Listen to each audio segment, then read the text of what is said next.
بسم اللہ الرحمن الرحیم۔ السلام علیکم۔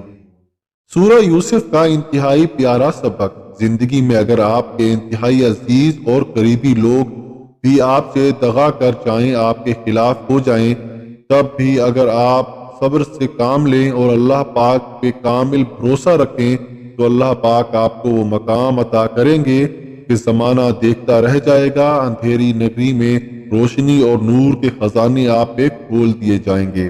انسان کی نیت صاف ہو تو بہتری اللہ کی طرف سے اس کے مقدر میں لکھ دی جاتی ہے۔ آپ کو نقصان پہنچانے والا کتنا ہی طاقتور کیوں نہ ہو، عین وقت پہ اس کے سب اعضائیں پاش پاش ہو جاتے ہیں۔ یہی وقت انسان کا اپنے رب پر یقین مزید مضبوط کرنے کا ہوتا ہے کہ اس نے آپ کو تنہا نہیں چھوڑا۔ حدیث نبی صلی اللہ علیہ وآلہ وسلم ہے، قیامت کے دن میزان میں جو چیز سب سے زیادہ بھاری ہوگی وہ حسن اخلاق ہے، اور جس میں حسن اخلاق ہوا اس کا درجہ روزہ داروں اور نماز پڑھنے والوں کے برابر ہوگا۔ چپ سے بڑی کوئی بد دعا نہیں ہوتی۔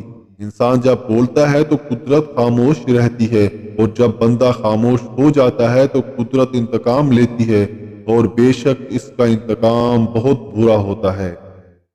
حضرت ابو ہریرہ رضی اللہ عنہ سے روایت ہے کہ نبی کریم صلی اللہ علیہ وآلہ وسلم نے فرمایا، 7 تباہ کن گناہوں سے بچو۔ لوگوں نے پوچھا وہ کون سے گناہ ہیں؟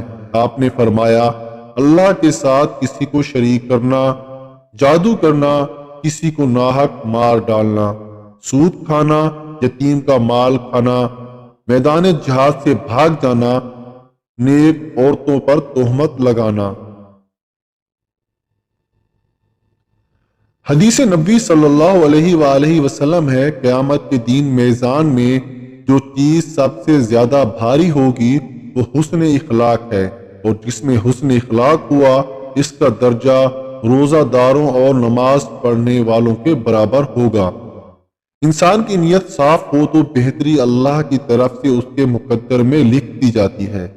آپ کو نقصان پہنچانے والا کتنا ہی طاقتور کیوں نہ ہو، عین وقت پر اس کے سب اعضائیں پاش پاش ہو جاتے ہیں۔ یہی وقت انسان کا اپنے رب پر یقین مزید مضبوط کرنے کا ہوتا ہے۔ اس نے آپ